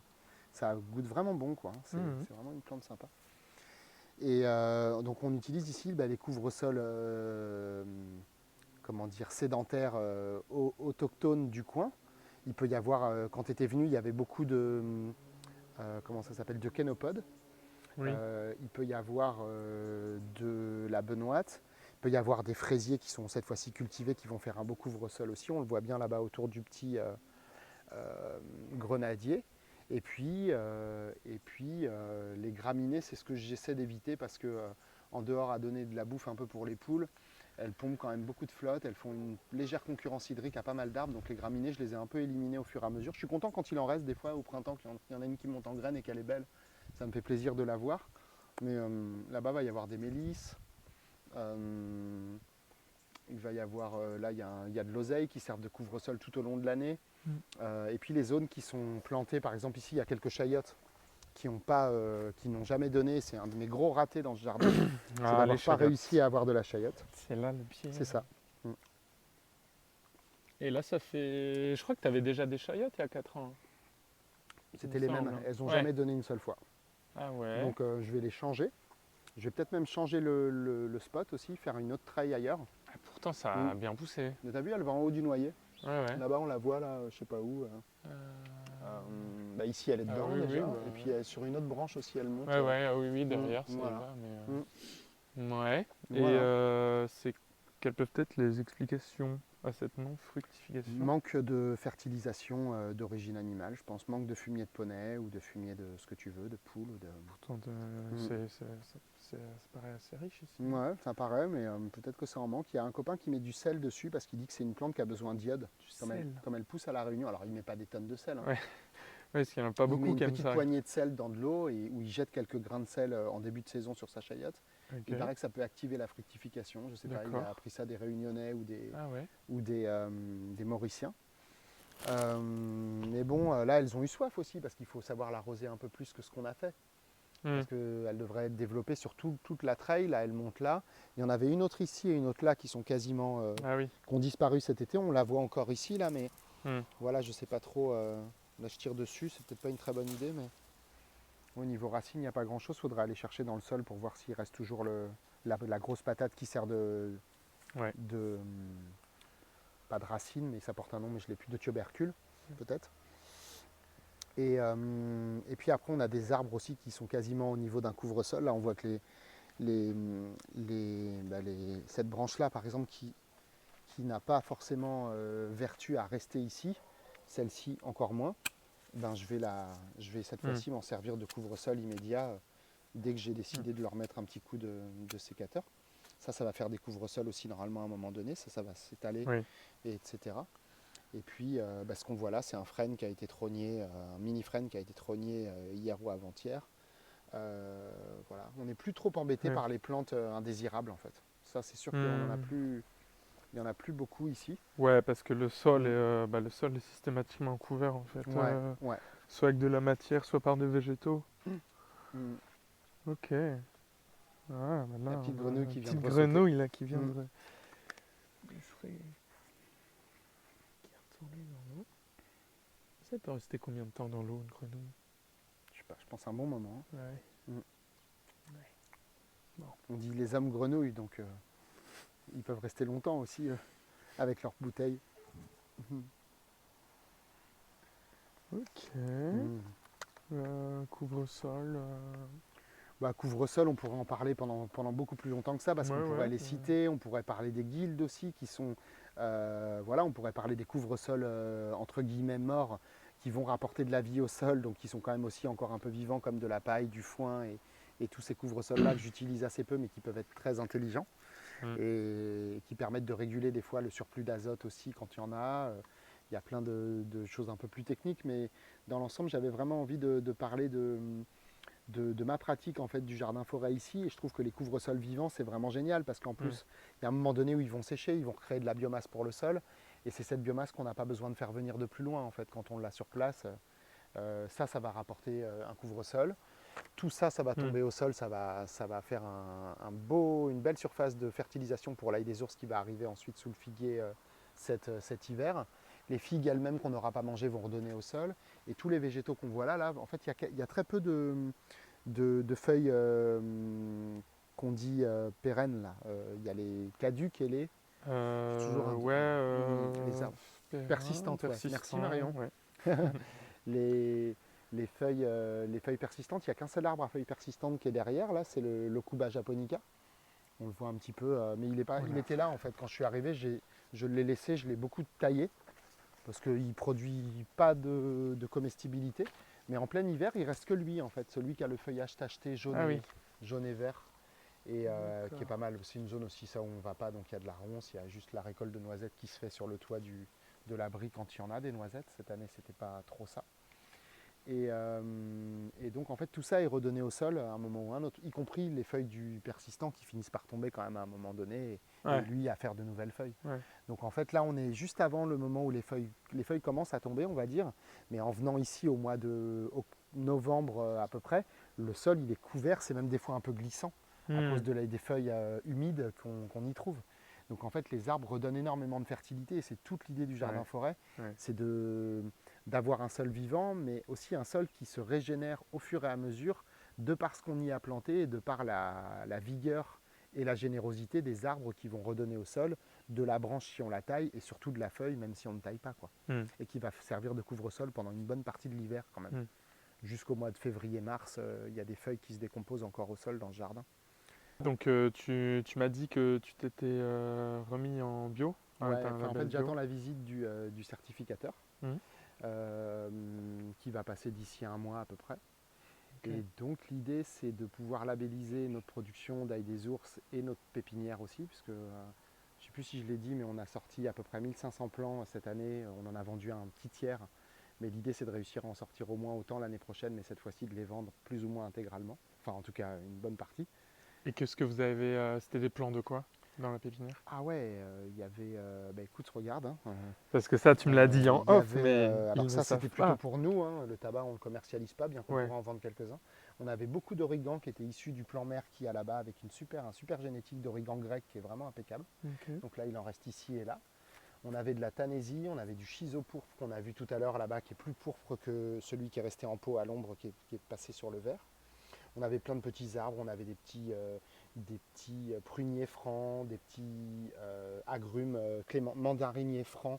On avait beaucoup de basilic, on avait fait un peu de mammouth, un peu de thaï, un peu de basilic génovaise, du petit grec aussi qu'on aime bien. On avait quelques thym qui nous restaient de l'année dernière, cette année on n'en a pas refait. On avait énormément de guimauve, certainement trop. On avait des cassis qu'on avait bouturés à l'automne ou à l'hiver dernier, on avait pas mal de cassis. On avait de la ciboulette, du persil, des grandes mauves cultivées qui est différente de la guimauve. On avait des Talinum paniculatum, ceux-là ils ont brûlé cet été, mais ils repartiront peut-être parce que c'est peut-être pas complètement mort en racines. On avait issus de ta collection, on avait des Rumex patientia, on en a encore une caissette ici là, qui est très belle. Je me demandais, je me suis dit, ça ressemble à de l'oseille, mais je suis pas sûr. Ça vient de chez toi. Oui. Ouais. Voilà, on avait quoi d'autre après? On avait quelques noisetiers, on n'avait pas de feijoa parce qu'ils ont levé au printemps dernier, qui sont juste là. Et puis on avait quelques pieds de tomates, quelques pieds de piment, quelques fraisiers vite fait, des sauges, des romarins,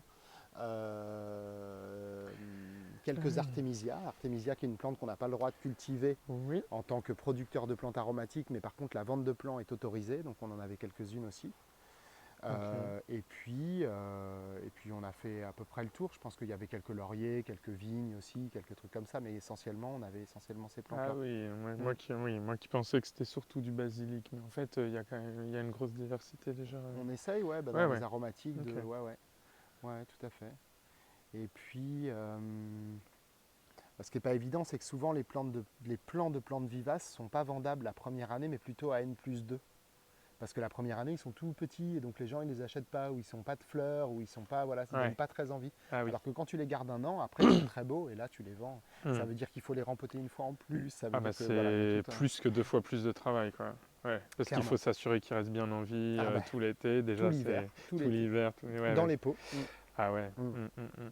Ce qui justifie les tarifs qui sont entre 3 et 6 euros pour une plante vivace, même aromatique. Une simple guimauve qui est belle Mm. peut vite se vendre 5,50 €. Mm. Alors c'est sûr que par rapport au pied de tomate qui coûte 1 euro mais qui est une annuelle et qui a une autre gestion, bah, c'est plus cher. Donc les gens des fois trouvent ça un petit peu cher. Mm. Mais c'est les prix qu'on essaie de pratiquer souvent entre 3 et 6. Puis après on est aussi très arrangeant. Si les gens prennent 2-3 plantes, on leur fait un prix, on Mm. leur offre quelque chose. Et puis voilà quoi. Mm. Et quels sont les retours? Parce que ça, je trouve ça intéressant quand même sur la commercialisation. Ouais. Tu vois, de réussir quand même à, bah, si c'est l'activité principale, à avoir suffisamment d'argent pour en vivre. Activité Enfin, pour principale, quand tu vivre. sais la saisonnalité qui est sur mai et juin, parce qu'en fait, Ouais. avant mai, les gens n'achètent pas. La plupart des jardiniers, on va Oui. dire. Mm. Avant mai, ils n'achètent pas parce qu'ils ne savent pas s'ils pourront le planter. Et après juin, ils pensent que c'est trop tard. Alors que les Mm. meilleures saisons seraient entre mars, avril, mai, juin, voire juillet. Et après, septembre, octobre, pour des vivaces qui vont très bien, des fraisiers, ça va être génial de les planter à l'automne. Une Mm. guimauve à l'automne, elle va s'installer avec un bon taux d'humidité dans le sol. Mais les gens jardinent surtout sur mai et juin. Donc quand tu fais de la pépinière, c'est surtout, si tu te Ouais. rates en mai et juin, tu rates ton année, quoi. C'est un Ah peu ouais. comme si tu ratais ton Noël en librairie ou un truc comme ça qui te Mm. fait 50 ou 70% de ton chiffre. Donc moi, j'envisage pas du tout d'en faire une activité à temps monochrome, quoi, une activité unique, mais Mm. plutôt comme un truc qui va complémenter les autres ventes qu'on va avoir au fur et à mesure que les arbres vont pousser aussi Ouais. et que les plantes poussent et de voilà sur ce terrain, sur l'autre. Ok. Et voilà quoi. Mais du coup, quand même, essayer d'avoir une production conséquente sur ces périodes de mai, Ah ouais. mai-juin, Ah oui, tout à fait, pour d'avoir répondre à une une belle demande proposition qui est pour, bien présente, quoi. une belle proposition pour Ouais. faire les fêtes des plantes, peut-être le marché encore, se déplacer sur plus de fêtes des plantes, se déplacer peut-être un petit peu plus loin.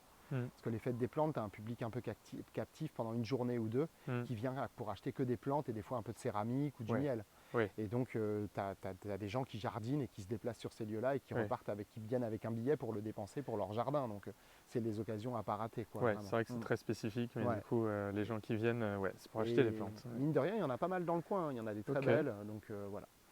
Et donc l'idée c'est d'avoir le label bio parce qu'en fait les gens qui sont pépiniéristes ils s'en sortent en vendant à cette période-là aux particuliers, mais ils préparent en fait sur commande des plaques pour les professionnels, que ce soit des maraîchers si c'est du légume, que ce soit des gens qui font des plantes aromatiques si c'est des plantes aromatiques et médicinales. Et idéalement avec le label, la plupart des gens qui font des plantes aromatiques et médicinales ont souvent le label ou le veulent. Mm. Et donc l'idée c'est de pouvoir leur vendre directement des plantes qui soient labellisées de manière à ce qu'ils puissent les installer l'année même dans leur jardin et les commercialiser en septembre ou octobre sous forme de plantes sèches, Ok. labellisées bio.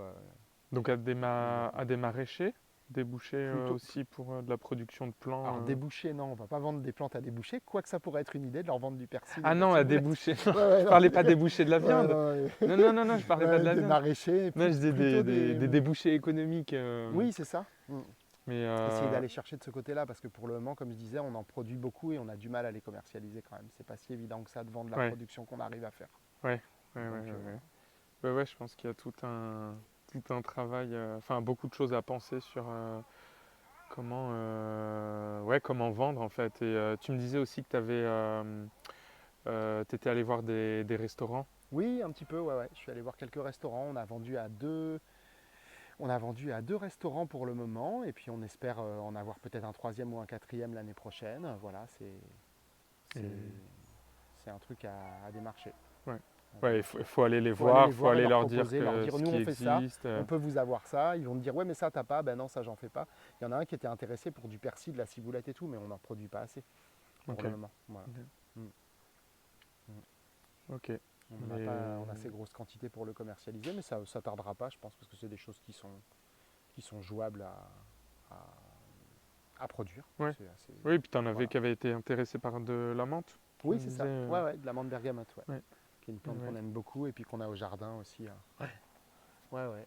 Ouais, Donc c'est- voilà, pour boucler sur le label, c'est aussi, je sais pas comment dire, moi je mange quand même beaucoup bio. En tout cas, avec des produits que si je vais acheter, je vais chercher le label bio. Ça va me coûter des fois moins cher, des fois plus cher, ça dépend ce que j'achète. Mais je ne veux pas du tout participer en tant que personne à la pollution des surfaces agricoles. Voilà, c'est déjà. Mm. Le label bio, ça veut tout et rien dire. Tu peux être en bio et labourer beaucoup plus qu'un agriculteur qui, lui, va traiter un petit peu avec un peu de glyphosate, faire du semis sous couvert, qui va avoir des pratiques assez vertueuses et qui va préserver un sol vivant et avoir un sol mort en agriculture biologique qui est beaucoup trop labouré, beaucoup trop travaillé. Mm. Mais nous, on est dans une autre démarche, je veux dire. Il n'y a ni labour ni engin à pétrole dans les surfaces où on travaille, sauf peut-être de temps en temps un coup de tracteur tondeuse ou un coup de débroue, voilà, éventuellement la tronçon sur un arbre qui est tombé ou quelque chose comme ça. Mais on évite vraiment tout ce qui est intrants de toutes sortes, que ce soit le pétrole, la paille, le foin, les choses qui viennent d'ailleurs. En fait, on essaie de produire la biomasse un peu sur place. C'est beaucoup plus compliqué sur le grand terrain qu'un peu d'arbres en fait qu'ici. Ouais. Donc voilà, mais le label, après, tu as ta pratique derrière dont tu peux parler à tes clients pour leur expliquer que non seulement tu es labellisé, mais en plus tu as une pratique qui est autre que l'agriculture intensive en agriculture biologique qui existe aussi, quoi. Oui. Mm. Et il y a d'autres facettes. Il n'y a pas juste est-ce que je traite ou est-ce que je traite pas, mais il y a plein de notions que les consommateurs n'ont pas forcément conscience Tout à sur fait. la vie du sol, Mm. notamment. Oui. Notamment. Mm. Mm. Donc, Ok, bon, donc bah, voilà. le bio, Ouais. ouais, Mm. c'est intéressant. Ouais, c'est Mm. vrai que je trouve ça intéressant et essentiel et pas évident, tout ce qui est Franchement, économique en je fait. me fais pas suer à essayer de produire des fruits non plus sur une surface qui n'est pas immense, mais que j'espère assez productive dans quelques années, Ok. pour les vendre au prix du conventionnel, alors qu'ils sont Mm. plus que bio et qu'ils n'ont même jamais subi une intervention naturelle et chimique, puisque quand on fait Mm. une fermentation, c'est de la chimie aussi. C'est une chimie qui est toute naturelle, mais ça reste une fermentation, donc il y a un processus chimique qui intervient. Mm. Pour faire d'une fermentation d'ortie, une fermentation d'ail, c'est un processus chimique qu'on a le droit d'utiliser des fois en bio ou pas. Mm. Pour ça, il faut avoir son certificat, c'est encore autre chose ça, mais je m'embête pas, j'ai pas envie de vendre, si j'ai à un moment donné des fruits à vendre à un resto, j'ai pas envie de les vendre au prix du conventionnel, j'ai envie que Mm. pour les fruits, ce soit au moins 1 euro ou 2 € de plus. Pareil pour les menthes et pour l'ail des ours et pour Mm. les plantes qu'on a l'habitude de travailler, quoi. Donc voilà, il y a Mm. aussi ça, et puis ça justifie un peu le prix de ce qu'on propose, que c'est vrai que Mm. des fois, nous, on a tendance à proposer des plans au prix des collègues qui sont en bio, alors qu'on n'a pas le label, alors que le label, tu le payes, Mm. voilà, il y a tout un truc. Donc ça justifie des fois aussi que les gens ils soient un tout petit peu plus chers en bio, même en étant en vente directe, qu'en non bio. Et est-ce que vous avez déjà démarché des cantines? Non, parce Parce qu'on n'a pas les quantités pour le moment. Ok, ouais. Sauf peut-être sur l'ail des ours, mais bon, Ok. de là à donner Oui. de l'ail des ours aux enfants, peut-être ça pourrait se faire à certains endroits, hein. Je pense Mm. que ça peut être très cool. Non, parce que je pensais à Mm. ça parce que j'ai vu à Brioux-sur-Boutonne, Ouais. il y a une école et sur la façade de l'école, tu as le menu. Ouais. Et sur chaque ligne où c'est bio, donc à mon avis, ils essayent de Ouais, faire ils du bio tendent parce vers que dans ça, ouais. chaque menu, Ouais. il y a du bio. Ça, c'est chouette. Et sur chaque ligne où c'est bio, ils mettent bio. Enfin, Ouais. ils mettent, tu vois, AB, le Bien logo sûr. bio. Bien sûr. Et donc, bah, j'imagine que c'est des débouchés possibles. En tout Ouais, cas, ouais, tout à fait. Les cantines, bah, peut-être avec une production de fruits un peu plus importante à un moment donné, ou sur de la noix ou de la noisette, mais après transformer de la noix brute dans une cantine, il leur faut quand même. Ce que j'ai compris, moi, c'est que les copains qui bossaient avec des cantines et des institutions en général, que ce soit cantine, EHPAD Mm. ou maison de retraite, ou des fois un peu hôpital aussi, à certains endroits, ou plutôt clinique privée.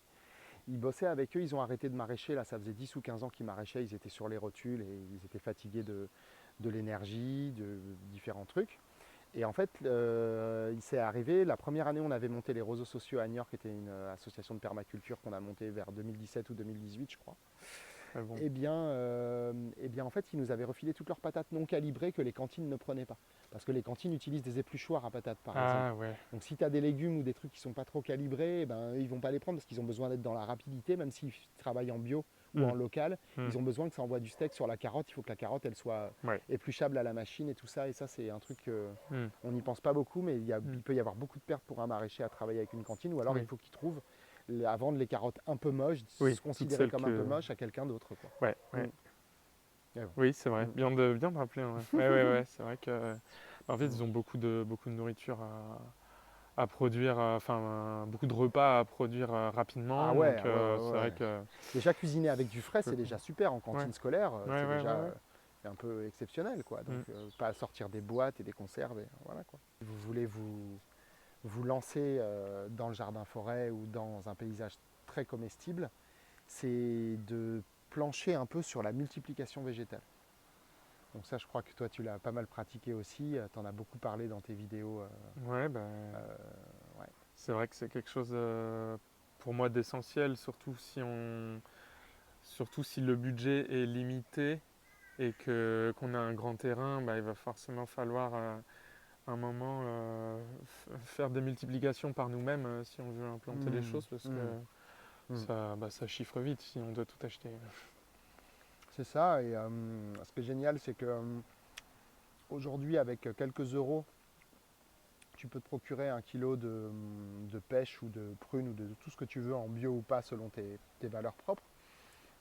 Et en 2 clics sur internet et une petite enquête, parce qu'il y a aussi beaucoup de vidéos maintenant où ils te parlent de multiplication végétale, comme quoi tu multiplies des rosiers dans des bananes, enfin ou comme quoi tu peux faire pousser chez toi de la mangue peut-être. En France métropolitaine, ça va quand même être encore un peu compliqué. Il y a plein de trucs un petit peu bidons. Mais si vous suivez les bonnes personnes qui ont une pratique et qui parlent de ce qu'ils ont fait ici, eh ben vous allez trouver plein d'astuces pour multiplier. Alors la menthe, il n'y a rien de plus facile, je l'ai sous les yeux là. Donc je pense à la menthe bergamote qui est très facile, toutes les menthes. Ouais. Les sauges sont très faciles à multiplier. Les agrumes, on peut faire des boutures d'agrumes, ça marche très bien. Il paraît, je ne me suis jamais lancé là-dedans, mais je sais que ça marche aussi. Il y a plein de types de multiplication végétale différentes. Il y a le fait de semer des graines, c'est une multiplication. La marcotte, la bouture, la greffe, on n'en parlera peut-être pas ici parce que ce n'est pas vraiment de la multiplication végétale, mais plutôt un arrangement entre deux génétiques différentes. On peut semer des pépins, on peut semer des noyaux, on peut utiliser les rejets des fraisiers pour reproduire des fraisiers, quand même s'ils ne seront peut-être pas productifs aussi bien que les originaux, mais ils seront quand même productifs pendant quelques années, etc. etc. quoi. Et ça, c'est vraiment important de s'y mettre, y compris si on a de l'argent, parce que de toute façon, c'est vachement intéressant. Multiplier les végétaux, c'est un truc génial. Oui. Apprendre à semer des graines très fines qui sont difficiles à faire germer, comprendre ce que c'est qu'une levée de dormance, par exemple, et une stratification pour ce qui concerne les noyaux et tout ça. Je ne rentre pas dans les détails de ce qu'est et quoi. Si ça vous intéresse, vous pouvez aller chercher dans les vidéos de Tom, il en parle. Et puis sinon, un peu plus loin, chez De Kertz ou chez Rémi Kulik, il en parle beaucoup aussi, lui qui est pépiniériste d'ailleurs.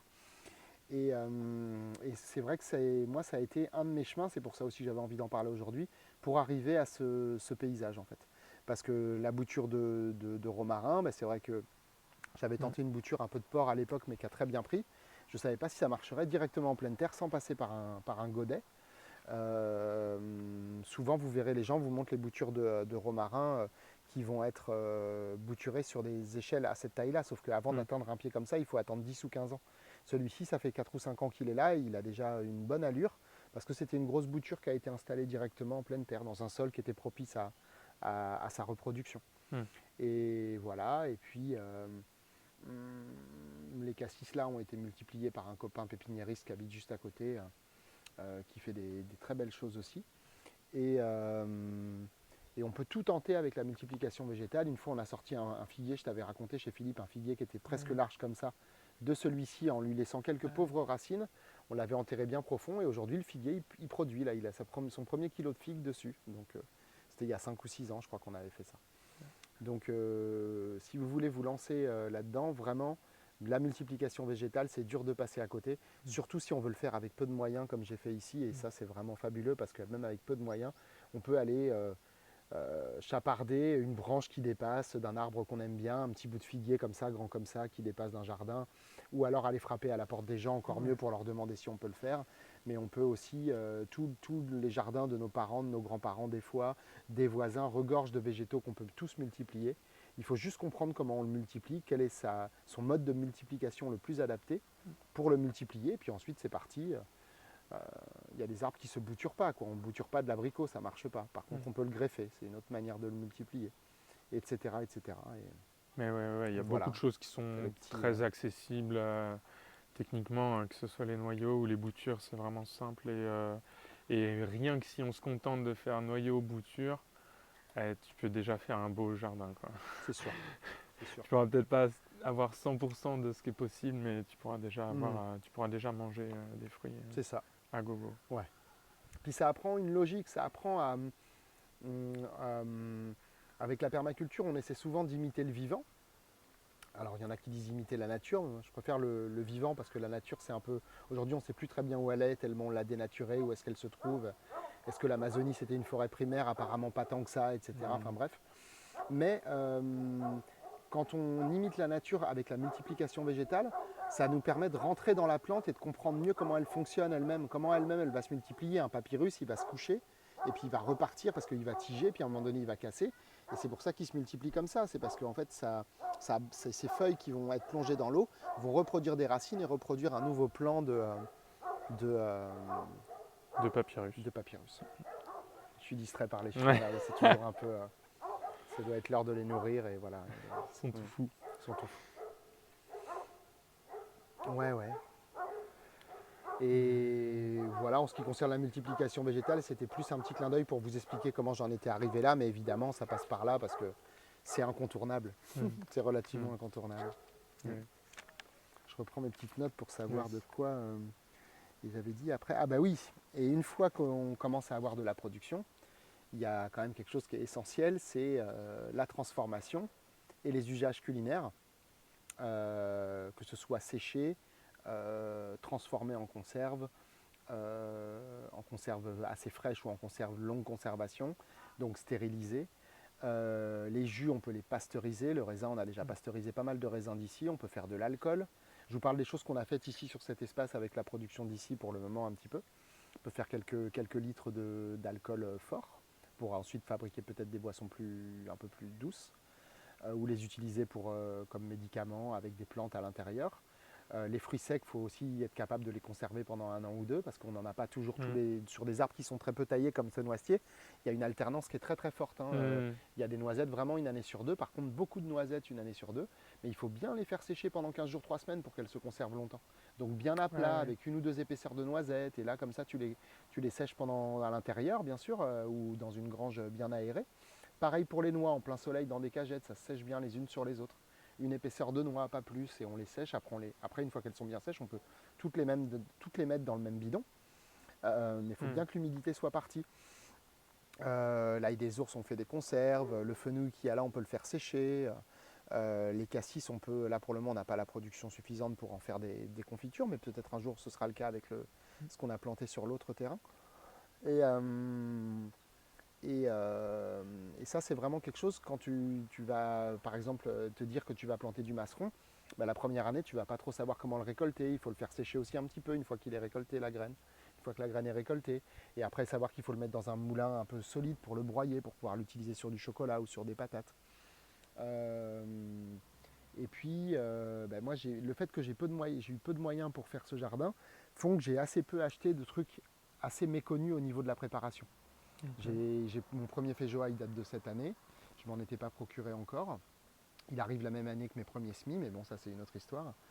Les okas du Pérou, c'est assez facile à cuisiner. Ça se cuisine un peu comme des patates. Ça va être la première fois qu'on va en manger aussi cette année. On en parlait tout à l'heure.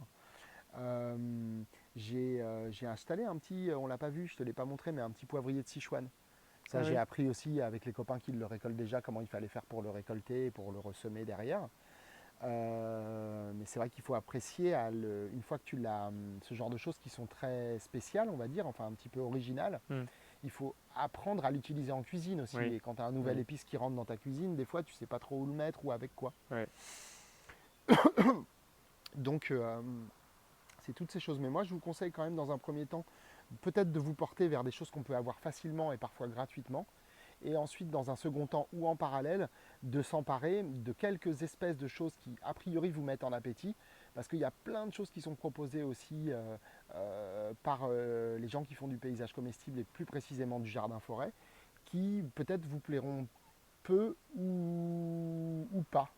Et peut-être simplement que vous n'aurez pas cuisiné correctement ou pas exactement comme ça doit se cuisiner, ou peut-être que vous ne l'aurez pas cueilli au bon moment, parce qu'un fruit, il faut apprendre aussi à le récolter au bon moment de son excellence, en fait, du moment où vraiment il va être super. Et ça, c'est pas toujours si facile les premières années. Puis après, au fur et à mesure, on s'y fait, quoi. Donc, mais c'est vrai qu'il y a beaucoup de choses. Je voyais par exemple Damien Dekertz parler des akébis. Ça me tente d'en avoir, mais ce qu'il en disait, ça ne me mettait pas dans un appétit formidable non plus. Donc je pense que finirai par en installer quand je vais tomber sur un pied ou, voilà, ou une graine. Je sais que ce qui me manque par exemple et que je ne me suis pas procuré pour le moment, que j'ai très envie d'avoir, c'est des azimines. Ça, le popo, j'ai vraiment envie d'en avoir parce que je pense que je vais vraiment aimer ça et ça prend un peu de temps quand même à produire et tout ça, donc il faut l'installer. Le kaki, il y a des gens qui n'aiment pas ça, il y a des gens qui adorent ça, moi j'adore ça, donc voilà, je sais qu'il y a des gens qui sont un peu réticents au kaki astringent, on va dire, oui, il y en a beaucoup. pas les kaki pommes. Voilà, il y a plein de fruits comme ça qui sont vraiment jouables à installer chez nous et à pousser avec la bonne rusticité, etc. Mais qui peut-être vous plairont pas, donc tournez peut-être vous dans un premier temps vers des choses que vous connaissez, dont vous maîtrisez au moins la cuisine, parce qu'après c'est que ça fait un paquet de trucs aussi à cuisiner, à transformer, voilà. Oui, ça peut vite faire beaucoup de boulot, ouais. On peut vite être surchargé. Une grosse problématique en ce moment, c'est que tu en as trop, quoi. Bah, je me suis toujours dit, le moment où il y en aura trop, souvent les gens me disent, mais qu'est-ce que tu vas faire avec tout ça, ou qu'est-ce que tu vas faire quand on aura trop? Je fais, mais bon, après souvent c'est un problème de riche, c'est pas grave ça.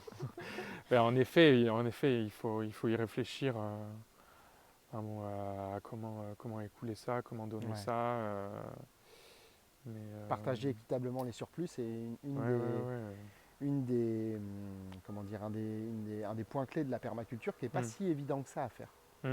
Parce qu'il y a partagé, mais est-ce que tu le partages équitablement après non, mais si tu le donnes et tout ça, c'est intéressant. Et puis c'est vraiment pas évident. Enfin là, je pensais par exemple aux pêches. Ouais. Quand je suis allé voir ma famille, j'ai ramené un sac avec des pêches, des pommes et tout. Mais les pêches, par exemple, elles étaient mûres. Mais alors dans le sac, elles sont un peu abîmées, tu vois, entre elles, sous leur propre poids. Et bon, ça, c'est un truc que je n'avais pas forcément anticipé. Après, ça restait mangeable. Mais après, bon, tout le monde ne va pas forcément être prêt non plus à manger les pêches qui sont chez moi. Il y a plein de personnes, elles n'ont jamais goûté ce genre de pêche, tu vois. Déjà, en fait, vu que j'en ai beaucoup de noyaux, après j'en ai des variétés greffées aussi. Mais celles de noyaux, elles peuvent être un peu différentes ou plus petites ou avec un goût un petit peu particulier ou une épaisseur de peau un peu plus épaisse. Et ce qui fait qu'il y a aussi des gens qui n'arrivent pas à apprécier en fait ce genre de fruits. Où là, moi, je prends du plaisir à découvrir les différentes possibilités dans la génétique des fruits. Il y a des gens, ça ne les intéresse pas et pour eux, c'est pas ça une pêche, quoi. Donc, tu ne peux pas le partager non plus à tout le monde. C'est vrai. Il faut quand même. Et encore, on parle d'une pêche et pas d'une akébi, quoi, parce que quand tu vois la gueule du fruit, il y a des gens qui voudraient même pas le manger. Oui. Bon, c'est. Ouais, c'est sûr, hein, c'est sûr. Ouais. Mais bon, donc après, faut voir. Il y a bien sûr, il y a des voisins à qui ça intéressera. Il y a toujours des débouchés ou même des gens qui seront contents de venir sur place pour les cueillir. C'est ça. C'est aussi une charge de travail de soit les ramasser, soit les cueillir. Ouais, il faut avoir la curiosité de transformer les choses de manière différente pour ne pas se lasser et pour en profiter au maximum. Oui. Mais ça vient tranquillement, quoi.